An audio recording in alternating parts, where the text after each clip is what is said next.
Alright guys, so I'm finally back after 8 months of having my HP NV14.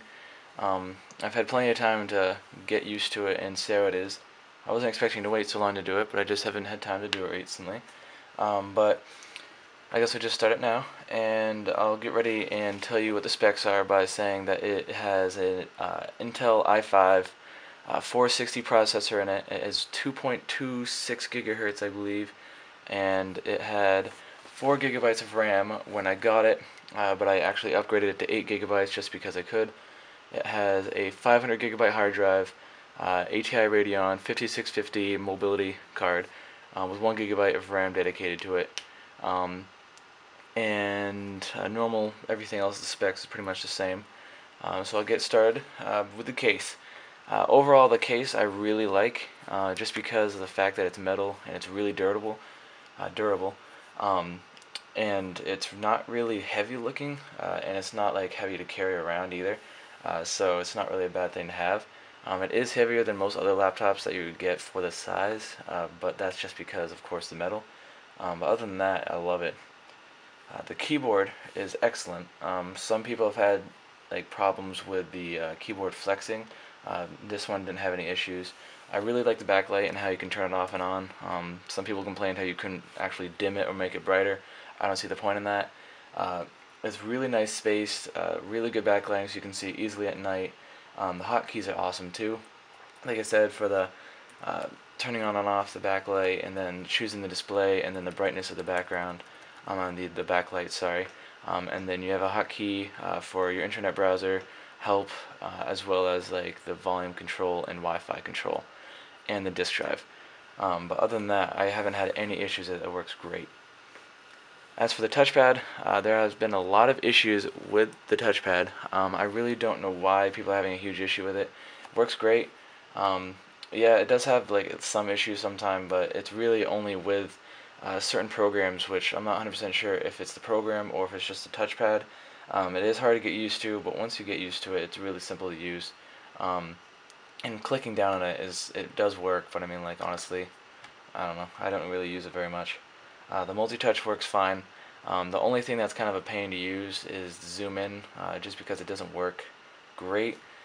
But that's a combination of Synaptic drivers and the web browsers, because I've noticed that some web browsers work better than other web browsers when you're scrolling and doing other things on it.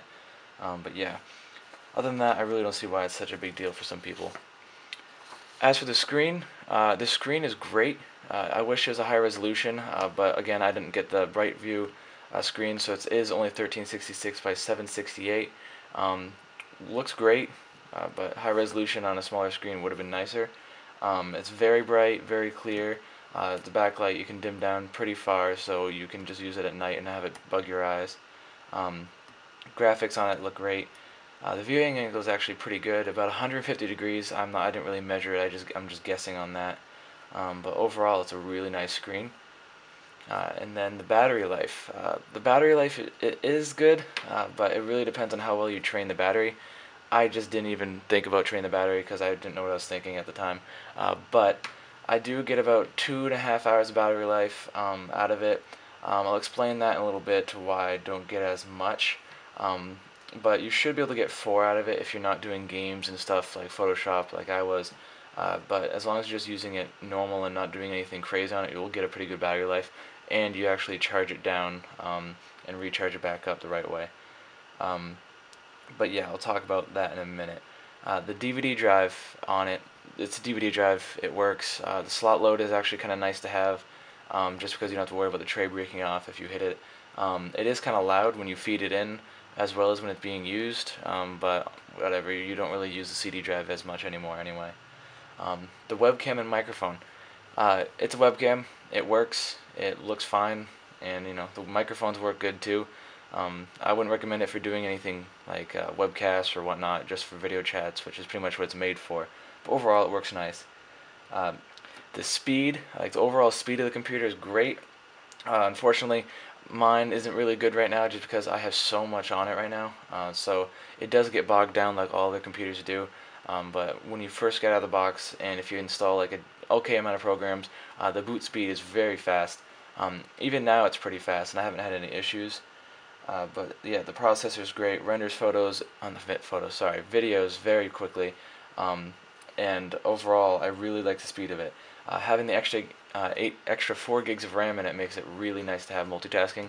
I mainly got it just for Photoshop because that's very rendering heavy. So most people might not need the 8 gigabytes, but if you want the extra space for your RAM, then you might as well.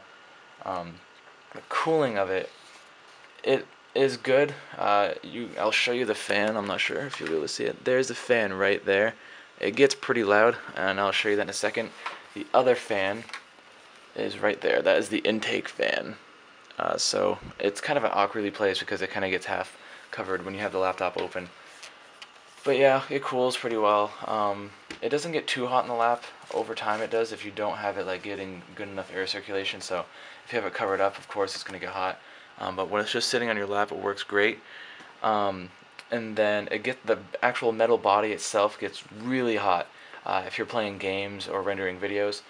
Just because the exhaust is, the entire body, the entire chassis is metal. So it's just going to get like that just because it absorbs heat and cold. But yeah, it's just really, really, really hot when it gets pretty busy.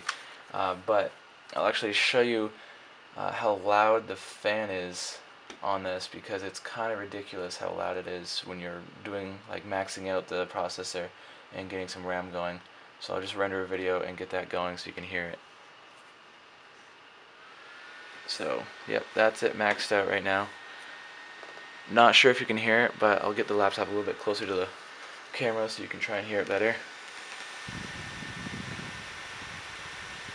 But it gets pretty loud. I've heard louder fans before, but it does have a lot going on, so I don't know. It does get pretty hot in there. Just wish it wasn't as loud. They could have done a little better job on that. But I'll cancel that so we can get going on other stuff. Alright, and then afterwards it takes a minute to turn off the fans because it gets slowing down. But next what I'll show you is gaming. It's not a gaming machine. I did have 2 videos up prior showing how well it runs games. It doesn't run games maxed out 100%. Some games you will if they're lighter, like lighter graphics, nothing special. But most games you can run at least high and at the native resolution. But like I said, not a gaming machine. Some people earlier were saying how it doesn't run as well as like Alienware, but that's an Alienware. It's meant for gaming. This is just like a pretty much do everything and do some gaming because it has the 1 gig dedicated card in it, which is nice. So I wouldn't recommend this for people that are going to be doing hardcore gaming on it and you want to have the best graphics and all that. I would just recommend it for people like me that I just like to play games. I have a gaming desktop that I use to play games on, so this is just if I'm bored on the go. I'll just do a quick demo of Bad Company 2 for you, so you can see how it runs.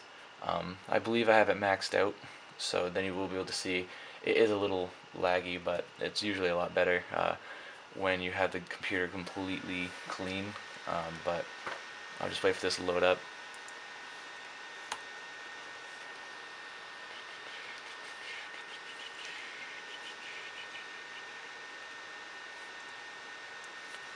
Oh yeah, another thing, I just remembered it. The hotkeys up here for the audio, when you're playing games, and if you, like right now I have it muted, and I'll just unmute it, and lately, it doesn't always do it, but most of the time, it actually minimizes the game and kicks out of it if you use the hotkeys.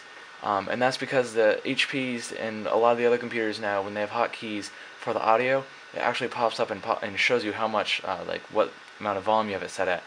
And it just completely kicks out of the game, and it's a pain in the ass. But it's really just weird how it does that. So I'll show you what now. Yeah, see, it did it there.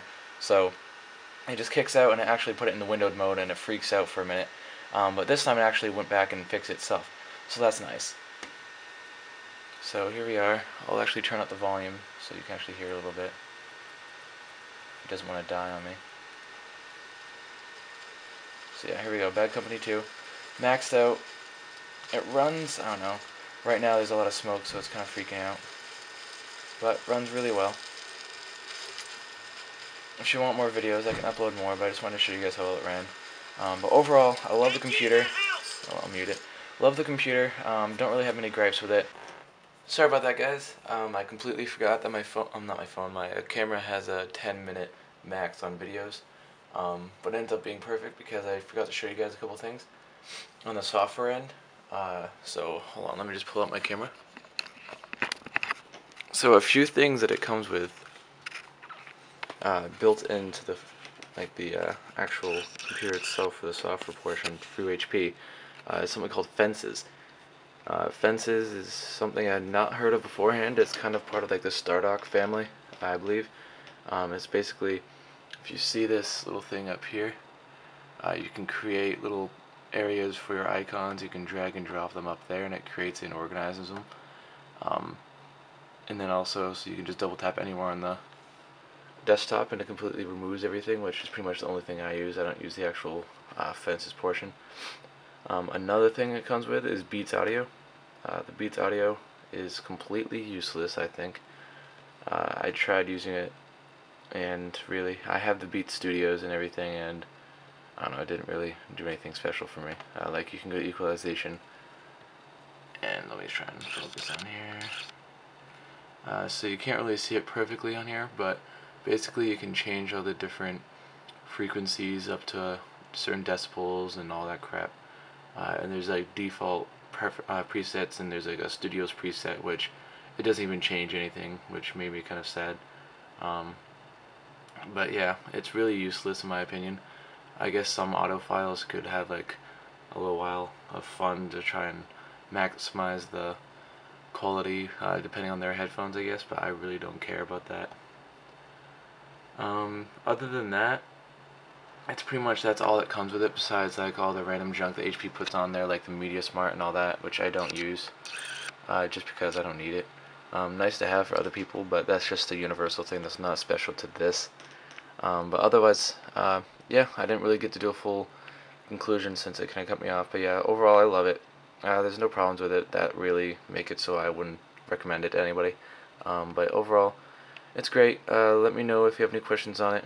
Like this video, please, and subscribe. Thank you.